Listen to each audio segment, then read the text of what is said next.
Hey, salut Ciné-Techno, j'espère que tu vas bien. Je me présente, mon nom c'est Benoît Vincent pour une critique de film ce soir.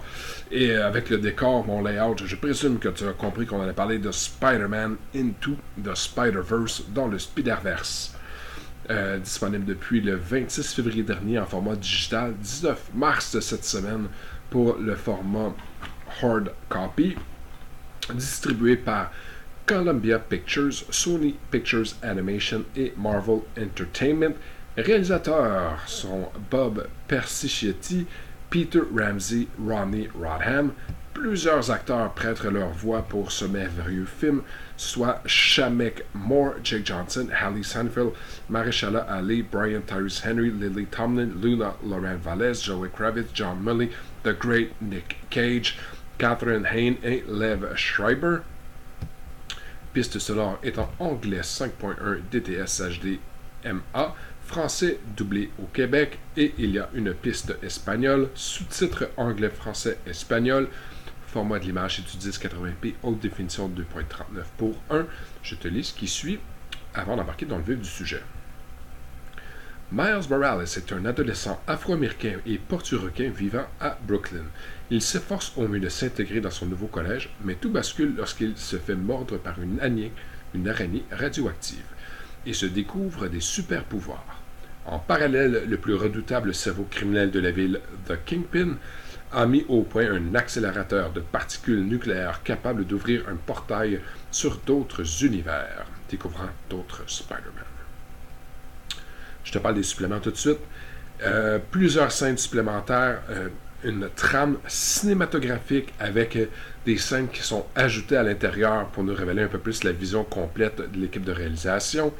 We Are Spider-Man et Spider-Man Nouvelle Dimension, des making-of, des featurettes. Le design plus le mini-film de Spider-Ham qui dure à peu près une dizaine de minutes, qui ressemble beaucoup à une animation à la Looney Tunes que mes enfants ont trouvé très très drôle. Nous avons eu le droit à une tribu à Stan Lee et Steve Ditko que j'ai vraiment trouvé super bien réalisé. C'était à la hauteur de mes attentes. Cast and crew, toute la vision complète de l'équipe de production qui était mise en place. Chasse de coco de Pâques, les Easter eggs. Et la trame sonore avec commentaires tout au long du film pour nous laisser percevoir un peu plus la vision de l'équipe de tournage. C'est un merveilleux film. Toute personne qui a une petite place dans son cœur pour Spider-Man se mérite d'aller voir ce film-là. Moi-même et ma famille, on est allés au cinéma à 2 reprises, l'écouter en version francophone et en version anglophone. J'ai trouvé que c'était un film tellement bien réfléchi quand ça m'a été présenté originalement. Parce que ça se consomme exactement comme une bande dessinée. C'est quelque chose que tu peux juste ramasser puis comprendre.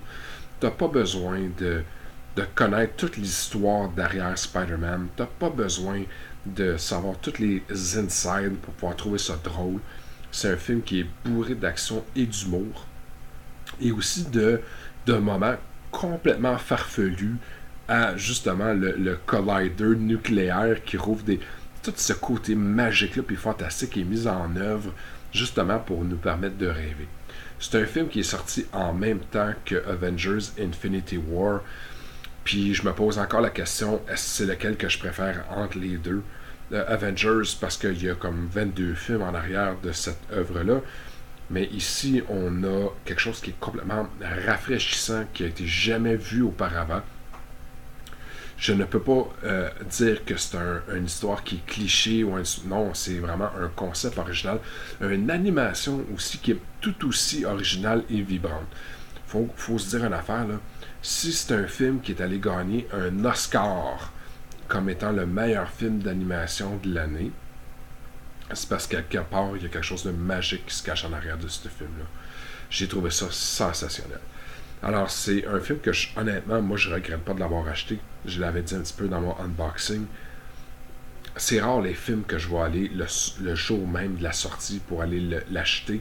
C'est vraiment à l'extérieur de mes habitudes. Et ce film-là, pour moi, c'est un must. Euh, J'avais, non seulement est-ce que j'avais le goût de retourner dans cet univers-là, parce que j'avais trouvé qu'il y avait beaucoup à explorer, mais j'avais hâte de mettre la main sur toutes les special features derrière, parce que j'ai vraiment été épaté par le type d'animation qui nous avait été proposé. Je suis pas le seul à le dire, puis je suis pas le premier, mais on a une armée de gens à dire c'est une forme d'animation qui n'a jamais été vue auparavant. J'adore les subtilités dans ce film-là. Il y a une scène où est-ce que Peter Parker et Miles Morales sont dans le repère des scientifiques et puis il y a une attaque qui va prendre place et puis un bagel est en jeu et Peter Parker garoche le bagel sur la tête de quelqu'un puis pour pouvoir nous générer le son, ben c'est écrit bagel. C'est ce genre de petite subtilité-là que je sais comme tout est réfléchi, tout est pensé, il n'y a rien qui est pour rien. Dans chacun des frames de ce film-là, c'est un bonbon à consommer. Ant-Man est merveilleuse parce que je la vois là ça me donne à flasher. Tellement content de pouvoir revoir Ant-Man, qui est un personnage tout aussi mythique que Stanley, il faut se le dire. J'ai vraiment, puis j'espère être capable de vous le transmettre à quel point ce film-là est devenu important dans ma vie. J'ai beaucoup d'admiration puis beaucoup d'amour pour l'œuvre qui nous a été présentée. Je trouve que Miles Morales fait un Spider-Man rafraîchissant et j'adore la façon dont, oui, c'est le nouveau Spider-Man, mais en aucun cas est-ce que ça retire le mérite de Peter Parker. La scène de, tu sais, autant qu'on a une scène de Peter Parker dans la douche, si t'as vu le film, qui est dans la douche, puis tu sais de quoi je parle, je vais pas te gâcher de punch quand c'est pas nécessaire, puis autant c'est parce qu'on le voit complètement héroïque, rapidement, sans même réfléchir, dire je vais me sacrifier pour le bien-être de mon prochain. C'est les genres de valeurs que Stan Lee essayait de nous transmettre au travers son art de la bande dessinée, et je trouve que c'est quelque chose qui ressort tellement bien à l'intérieur de ce film-là. Alors, Spider-Man Into the Spider-Verse, j'ai acheté le format Blu-ray DVD digital et je compte bien les abuser.